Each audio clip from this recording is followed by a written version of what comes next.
বুঝলে বুঝলে অবলাকান্ত, আমি একজন শান্ত শিষ্ট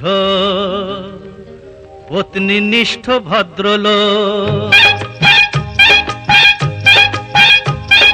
আমি একজন শান্ত শিষ্ট পত্নীনিষ্ঠ ভদ্রলোক। একটি নিয়েই গলদ ধর্ম ডিউ পাটেতে নেই কোলো।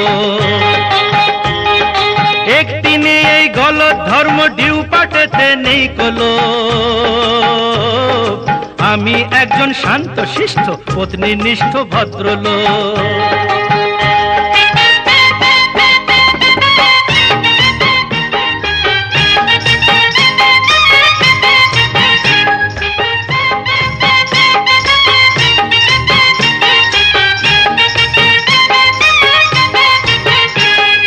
তোমরা প্রেমে পড়তে পারো ওদের চলন বলন দেখে। আঁকা ভুরুর বাঁকা ধনু পারে তোমার মুন্ড।